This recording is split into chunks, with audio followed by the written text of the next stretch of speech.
하나님이여, 내 마음이 확정되었고 내 마음이 확정되었사오니 내가 노래하고 내가 찬송하리이다. 내 영광아 깰지어다. 비파야 수금아 깰지어다. 내가 새벽을 깨우리로다. 주여, 내가 만민 중에서 주께 감사하오며 문나라 중에서 주를 찬송하리이다. 무릇 주의 인자는 커서 하늘에 미치고 주의 진리는 궁창에 이르나이다. 하나님이여, 주는 하늘 위에 높이 들리시며 주의 영광이 온 세계 위에 높아지기를 원하나이다. 프랑스의 시인, 유명한 시인 몰테르라는 사람이 있습니다. 이 몰테르라는 사람은요, 성숙한 사람은 어떤 사람인가에 대해서 분석해 놓았습니다. 사람은 누구나가 죽을 때까지 지나온 인생을 회고하면서 세 가지를 후회한다고 합니다. 첫 번째는 남에게 베풀지 못한 것을 후회하게 되고, 둘째는 좀 더 젊었을 때, 건강할 때 더 인생을 즐기지 못하는 것을 후회하게 되고, 셋째는 좀 더 참지 못한 것에 대해서 후회를 한다고 합니다. 그런데 마지막 죽음을 맞이할 때 사람들은 더 후회스럽고 괴로움을 더해주는 요소가 있는데, 그 요소는 세 번째 항목이라고 말합니다. 지난 인생을 살아오면서 좀 더 참지 못했던 것, 좀 더 기다려주지 못했던 것, 좀 더 견뎌내지 못했던 것, 이 세 번째 요소가 가장 후회스럽고 괴로워한다는 거죠. 성숙한 사람, 어른스러운 사람, 인격적인 사람, 됨됨이가 크고 위대한 사람은 지식이나 부유함, 능력이 많아서가 아니라 그 사람의 인내 정도에 기인한다는 겁니다. 얼마나 넉넉하게 참는지, 어디까지 참을 수가 있는 것인지, 그것이 그 사람의 성숙함의 잣대라는 것이죠. 여러분 어떻습니까? 지금까지 인생 살아오면서 잘 참아오셨습니까? 인내하는 그릇의 크기가 어느 정도 되셨습니까? 젊었을 때 인내하는 그릇, 현재 내 인생의 인내의 그릇은 얼마나 차이가 있는지요. 잘 참아내는 인내의 그릇의 크기가 크다는 것은 그 사람의 성숙함을 표현해주는 잣대라고 이야기를 합니다. 그렇다면은 신앙인들의 성숙함의 요소는 무엇일까?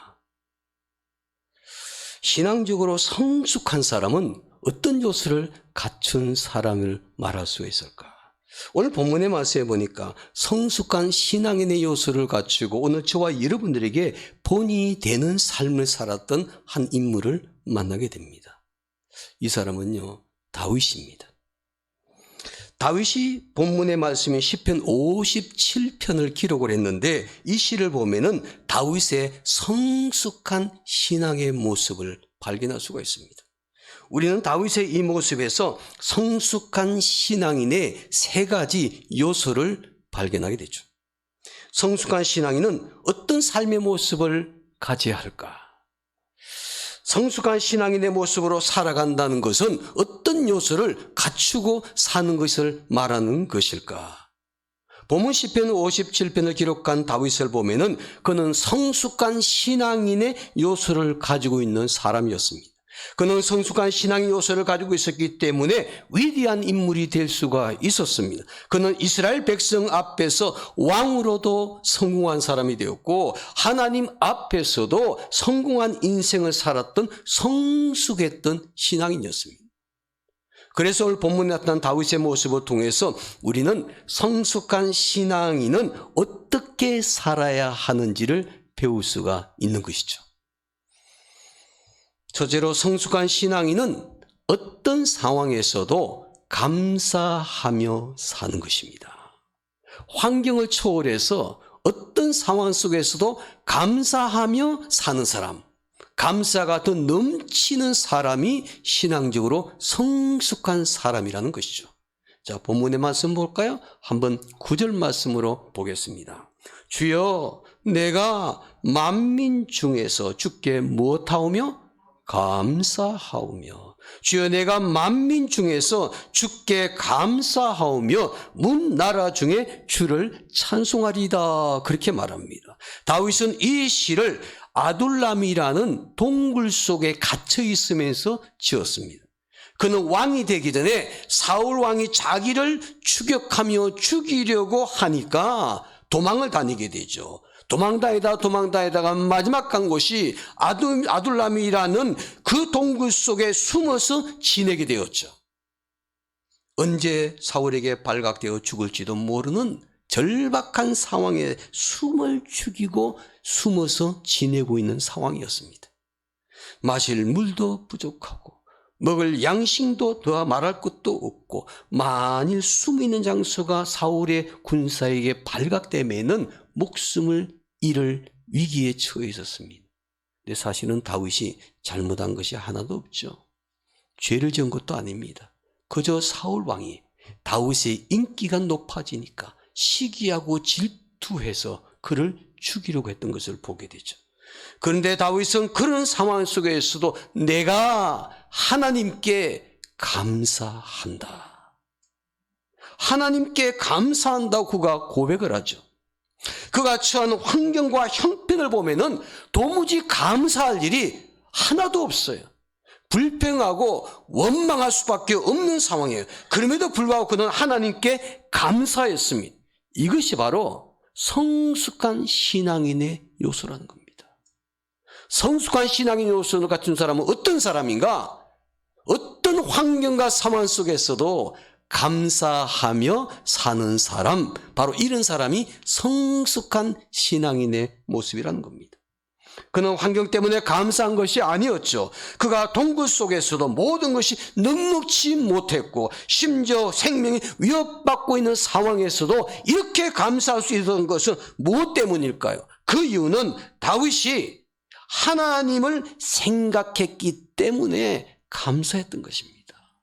사울 왕을 생각했던 것도 아니었고 환경을 생각했던 것도 아니었고 자기의 가진 것을 생각했던 것도 아니었고 오로지 하나님을 생각하니까 감사할 일밖에 없더라는 것입니다. 환경을 비교하는 상대적인 감사가 아니었습니다. 하나님을 생각하는 절대적인 감사였습니다. 환경을 바라보는 것이 아니라 하나님을 바라보면서 하나님을 의지하고 살기 때문에 하나님의 도우심으로 살고 있다는 것을 깨닫게 되었기 때문에 하나님께 감사하며 살게 되는데 그 감사하며 사는 것이 바로 그 사람이 신앙이 성숙한 사람의 모습이라는 것을 깨닫게 되지 않습니까? 파빈이라는 사람은 이렇게 말합니다. 사람은 불평하면서 살게 돼 있는데 그러나 이 세 가지만 있는 사람, 그 중에 하나라도 있는 사람은 절대 불평해서는 안 된다고 말합니다. 그 첫째가 뭐냐면은 함께 식사가 있으면은 감사하라. 둘째는 오늘 건강하면은 감사하라. 셋째는 이것저것 다 없으면은 내게 소망이 있으면은 더더욱 감사하라. 그렇게 말합니다. 그러고 보면 사실 우리는 불평하거나 원망할 이유가 없는 것이죠. 유명한 헬라 철학자 아리스토텔레스는 인간의 마음 중에 가장 쉽게 늙어버리는 것이 있는데 바로 그것이 감사하는 마음이라고 했습니다. 감사하는 마음이 빨리빨리 늙어간다. 그래서 그는 행복은 감사하는 사람의 것이다 그렇게 말해요. 이 말은 감사하고 사는 사람이 행복한 사람이에요. 행복한 사람은 감사하며 살아야 된다는 것입니다.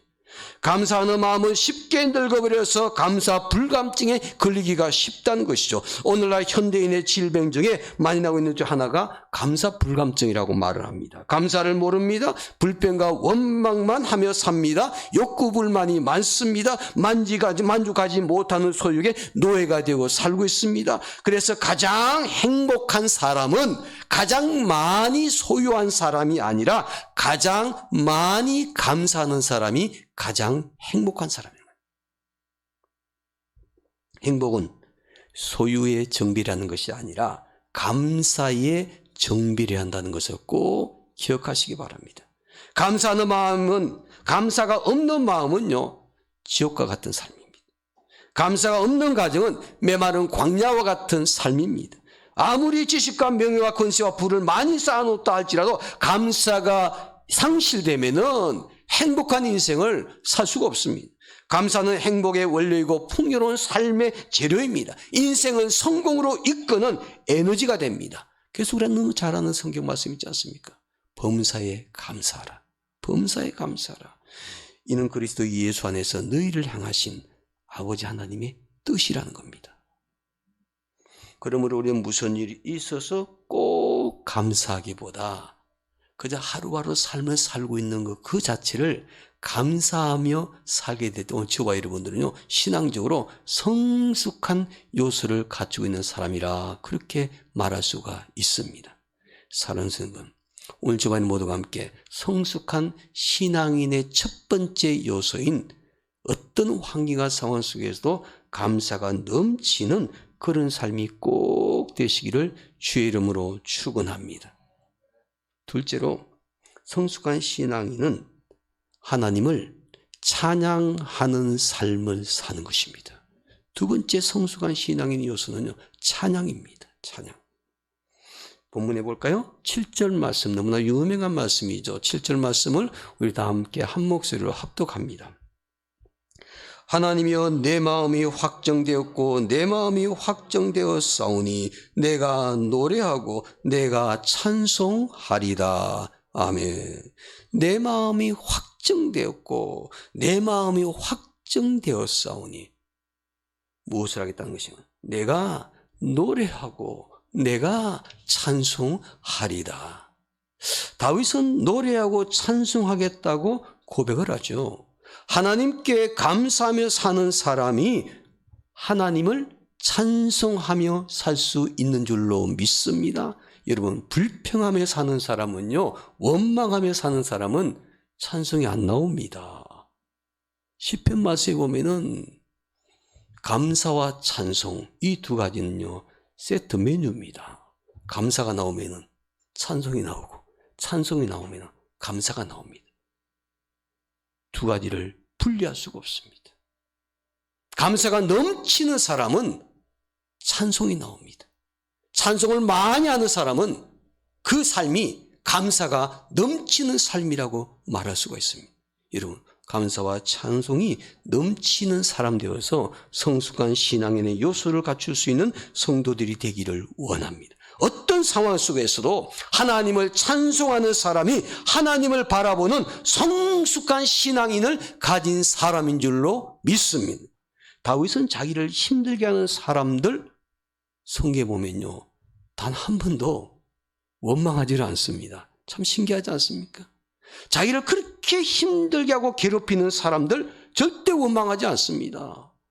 다윗은 자기의 처지와 환경에 대해서도 불평하지 않습니다. 오히려 하나님께 감사하며 찬송하리라고 했습니다. 하나님을 찬송하는 것은 성숙한 신앙인의 요소 가운데 두 번째입니다. 찬송한다는 것은 무엇을 말합니까? 내 마음에 감사가 있다는 것입니다.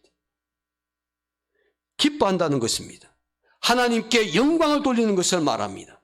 하나님 앞에서 기뻐하며 감사하며 영광을 돌리는 사람에게는요, 마음에 평강이 넘치게 되고 하나님의 도우심의 역사가 일어나게 되는 줄로 믿습니다.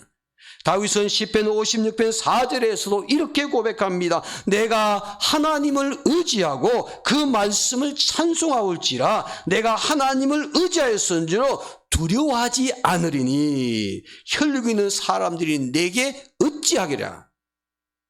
여러분, 하나님을 절대 의지하는 사람은 다윗을 보니까 사람들을 두려워하지 않더라. 환경도 두려워하지 않더라는 것입니다. 인간을 만드시고 천지를 창조하시고 생사화복을 다스리시는 하나님을 믿고 의지하고 기도하며 찬송하는 사람은 환경이나 사람들을 두려워할 필요가 없다는 것이죠. 사도행전 16장에 보면 너무나 유명한 사건이 나오죠. 바울과 실라가 복음을 전하다가 억울하게 감옥에 갇히지 않았습니까?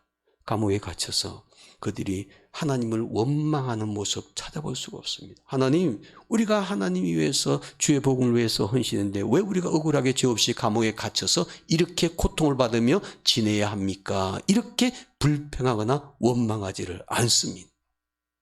그곳에서 그들이 한 일이 무엇입니까? 하나님을 찬송했다고 그랬습니다. 하나님을 찬양했다고 그랬어요.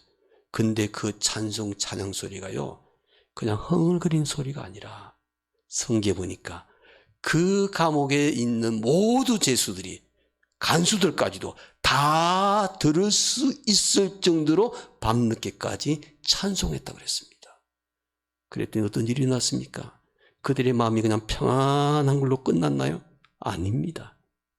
기쁜 마음으로 감사하며 찬양을 하니까 갑자기 지진이 일어나서 옥문이 터지는 역사가 일어났습니다. 사랑하는 찬양하는 곳에는 하나님의 역사가 일어나게 되는 줄로 믿습니다.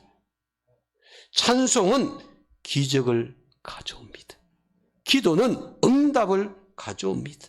캄캄한 감옥 속에 들어갔다 할지라도 좌절하거나 낙심하거나 원망하지 않고 하나님께 감사하며 찬송하며 나아가는 사람, 하나님은 절대로 외면하지 않으십니다.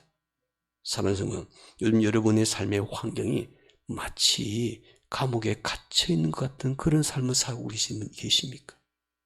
주변을 들어보니까 답답하고 문제가 해결되는 것은 아무도 없고 누구도 나를 도와주질 않고 혼자 외롭게 캄캄한 지하 감옥에 갇혀있는 것처럼 그런 느낌 갖고 있는 분은 안 계시는지요?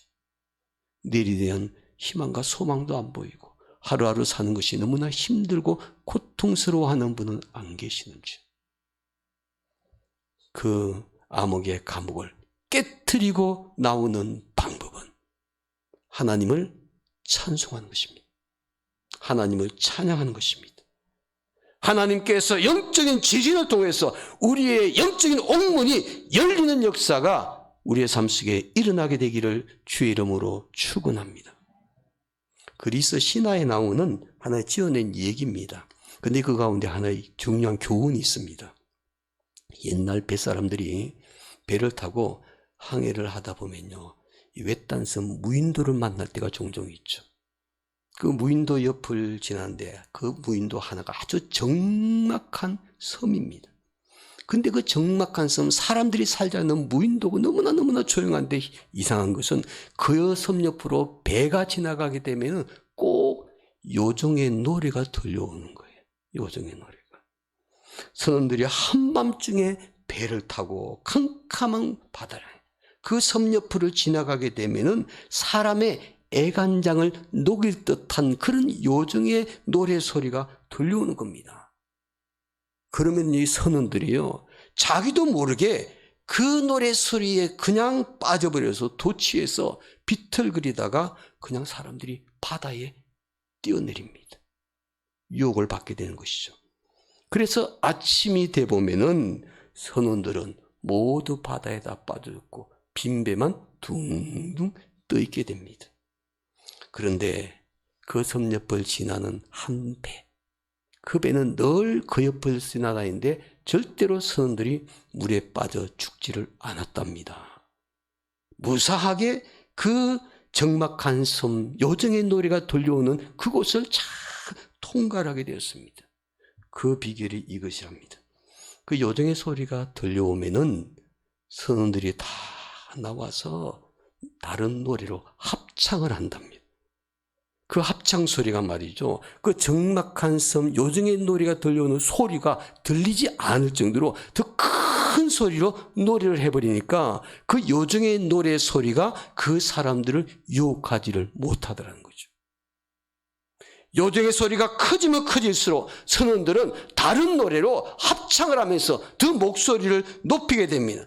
그랬더니 선원들이 그 노래를 우렁차게 힘차게 부르면서 그 섬 옆을 통과하니까 단 한 사람도 그 요정의 노래 속에 빠져들지를 않고 안전하게 통과할 수가 있었다는 이야기입니다.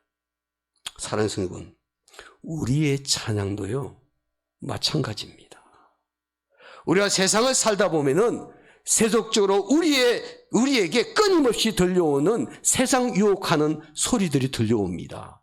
우리를 달콤하게 유혹하는 노래 소리가 들려옵니다. 세상의 반성경적인 비성경적인 그런 풍습들이 우리에게 쾌락을 주고자 우리의 기쁨을 주고자 우리를 유혹하는 경우가 많습니다. 국적불명의 문화들이 우리의 문화를 반기독교적으로 만들 때가 많습니다. 거기에 흠뻑 빠져서 지내다 보니까 비참한 일도 일어나는 경우를 보게 됩니다. 사랑하는 우리 믿음의 사람들은요, 꼭 기억하시기 바랍니다. 비성경적인 세상의 노래가 우리에게 들려오면서 우리의 심령을 움직이려고 할 때 오늘 저와 여러분들은 무엇을 해야 되냐? 하나님을 찬양하는 소리를 높여야 됩니다. 하나님께 영광 돌리는 그 노래를, 찬양을 더 목소리 높이게 될 때 그 세상의 유혹의 노래가 우리의 영혼을 지배하지 못하게 될 것입니다. 우리의 영혼을 세상 유혹하는 그 노래소리에 빼앗겨서는 안 됩니다. 우리의 찬양은 우리에게 기쁨과 감격도 주지만은 세상의 나쁜 풍습을 이겨내고 유혹에 빠지지 않는 강력한 도구가 될 수가 있습니다. 사랑하는 우리 모두 함께 성숙한 신앙인의 요소, 두 번째, 우리의 찬양 소리를 더 높일 수 있는 성도들의 삶이 되기를 주님의 이름으로 축원합니다. 성숙한 신앙인은 어떻게 살아야 할 것인가? 성숙한 신앙인의 요소는 무엇일까? 첫째는요, 감사를 넘치게 하며 사는 것입니다. 둘째는 찬양한 소리를 높이는 것입니다. 마지막 세 번째로 성숙한 신앙인은 모든 것 하나님께 영광을 돌리며 사는 것입니다. 11절 말씀 마지막으로 우리 함께 읽을까요? 11절입니다. 마지막으로 함께 읽겠습니다. 하나님이여, 주는 하늘 위에 높이 들리시며 주의 영광이 온 세계 위에 높아지기를 원하나이다. 다윗이 아둘람의 굴 속에서 마지막으로 그가 고백한 얘기입니다. 하나님, 주는 하늘 위에 높이 들리시고 나의 영광이 아니라 주의 영광이 온 세계 위에 높아지기를 원하나이다.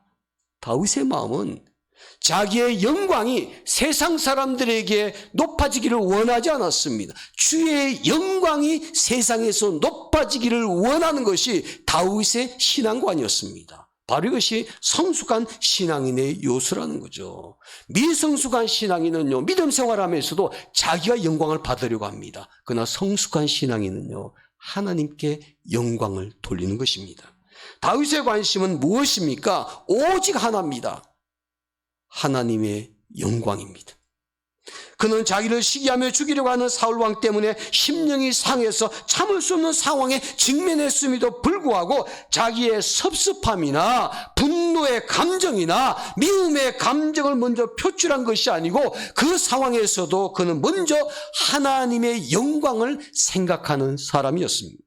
나에게 좋은 일이 있고 형통한 일이 만났을 때 먼저 하나님께 영광을 돌리는 것도 대단히 중요한 일입니다. 또한 믿음이 좋은 사람이라고 말할 수가 있죠. 내가 영광 받는 것이 아니라 하나님께 영광 돌리는 것, 좋은 일이 있을 때, 형통한 일이 있을 때, 내가 기도 응답되었을 때 모든 것 내가 하나님께 영광 돌리는 것, 아름다운 신앙인의 모습입니다. 그러나 억울한 상황, 도저히 참을 수 없는 분노의 상황, 모든 것이 내 뜻대로 되지 않는 그런 상황 속에서도 하나님의 영광을 우선적으로 생각하는 사람은 어떤 사람이냐면 성숙한 신앙인의 사람이라는 것입니다.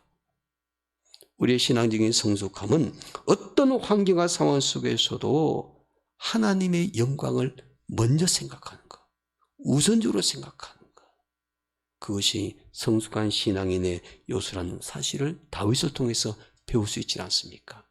사랑스러운 다윗은요, 살만한 환경이었기 때문에, 그 삶이 행복했기 때문에, 모든 환경이 좋았기 때문에 하나님께 영광 돌리고 사는 것이 아니었습니다.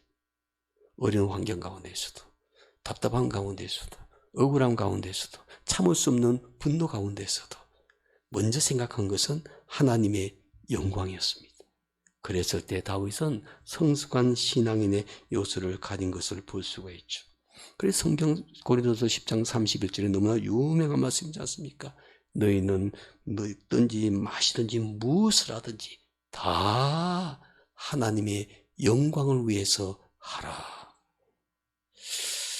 그리스도인의 삶의 우선순위는 하나님께 영광 돌리는 것인 줄로 믿습니다. 성숙한 신앙인은 어떻게 살아야 할까? 성숙한 신앙인 요소는 무엇일까? 다시 한번 다윗의 모습을 통해서 함께 깨닫고 우리 모두가 함께 성숙한 신앙인이 되었으면 좋겠습니다. 영국의 대문호 셰익스피어가 오랫동안 알고 있던 친구 집을 한 번 방문한 적이 있었답니다. 근데 바깥침 그 친구가 외출을 하고 없었어요. 그랬더니 그 집에 일하는 일꾼이 한 사람이 있었는데 하인이 그를 대신해서 잘 맞이해 줬습니다. 하인이 조금만 기다리시면은 주인이 곧 돌아올 거라고 하면서 거실로 안내해 줬습니다. 그러자 셰익스피어가 소파에 앉아서 기다리고 있을 때 이 하인이요 따뜻한 향기로운 차를 가지고 나오고 그리고 그 쟁반에 책 한 권을 들고 나와서 주인님이 오실 때까지 이 차를 드시면서 책을 읽으시고 기다리시면 곧 도착하실 겁니다. 그렇게 자상하게 안내하고 친절을 베풀어 주었습니다. 작은 배려에 감동이 되어서 이 셰익스피어가 고개를 숙이면서 감사 인사를 했답니다. 그런데 이 친구가 곧 돌아오진 않고 시간이 너무 오래 걸리는 겁니다. 기다리다 친구가 오지 않으니까 더 이상 기다릴 시간이 없었어요. 그래서 다른 약속 때문에 그 자리를 일어나서 자기에게 차를 건네고 책을 주었던 그 하인에게 고맙다는 인사를 하기 위해서 그를 찾아갔더니 그 하인이 뭘 하고 있으면 부엌의 주방에서 일을 하고 있더랍니다. 일을 하는데 뭐 하냐면요. 카페트를 갖다가 들춰내가지고 그 밑에 있는 먼지들을 싹싹 닦으면서 물을 끓고 닦으면서 어떤 모습 콧노래를 부르면서 그 일을 하고 있더라는 겁니다. 셰익스피어가 가만히 보니까 이런 생각이 들었습니다. 저 밑에 들춰내고 저 먼지를 닦아내는 건 주인이 알지도 못할 터인데 보통 사람은 그냥 위에 있는 것만 씻고 말 텐데 아니면 저렇게 힘들게 일하면은 짜증스러울 때는 힘들 텐데 노래가 나올까? 그런데 이 사람은요 아주 흥겹게 노래를 하면서 그 밑에 있는 먼지를 누가 보든 말든 깨끗하게 아주 성실하게 맡은 일에 충성하더라는 겁니다. 셰익스피어가 친구보다도 그 친구 집에 일하는 하인 때문에 마음에 감동받았습니다. 누가 보든 안 보든 자기가 맡겨진 일에 충성하고 또 그 일을 감당하면서 힘들어도 콧노래를 부르면서 기쁜 마음으로 그 일을 하고 있는 모습을 바라보면서 셰익스피어가 인생 교훈을 깨닫게 됩니다. 그러면서 그 이후로는 이 셰익스피어가 말이죠. 사람들에게 이런 질문, 누구로부터 당신이 가장 큰 영향을 받았습니까? 위대한 철학자. 그 셰익스피어가 누구로부터 큰 영향을 받았습니까? 라고 질문받을 때보다 그때마다 그 친구 집에 있는 하인에게 가장 큰 영향을 받았다고 그가 고백을 하고 있습니다. 혼자 있을 때에도 누가 지켜볼 때와 다름이 없이 자기가 맡겨진 일에 충성한 사람, 그리고 그 일을 감당하면서 신바람이 나서 노래 부르면서 험겹게 일하는 그 사람의 모습을 보고 바로 저런 사람이 인생을 성공하며 사는 사람이다. 그래서 나는 그 사람을 내 인생에 가장 위대한 스승이고 가장 존경한 사람이라고 당당하게 말을 했다고 합니다. 그 위대한 철학자가 말이죠. 사는 생활, 위대한 작가, 위대한 철학가, 이런 사상사람들이 사소한 일에 감동받습니다. 오늘 저와 여러분들도 하나님 앞에서 어떻게 살아야 될 것인가? 성숙한 신앙에서 무엇일까? 누가 보든 안 보든 내가 해야 할 일, 나에게 맡겨주신 충성스럽게 그 일을 감당하고 감사, 찬송, 그리고 하나님의 영광을 돌리면서 성숙한 신앙의 요소를 갖춘 사람답게 우리가 섬기며 살게 될 때 누구보다도 사람들도 마음에 감동받지만요 하나님께서 감동받으실 겁니다. 우리 태미교 모든 성도들 성숙한 신앙의 요소를 갖추고 믿음으로 승리할 수 있는 성도들이 꼭 되시기를 주의 이름으로 축원합니다. 기도하겠습니다.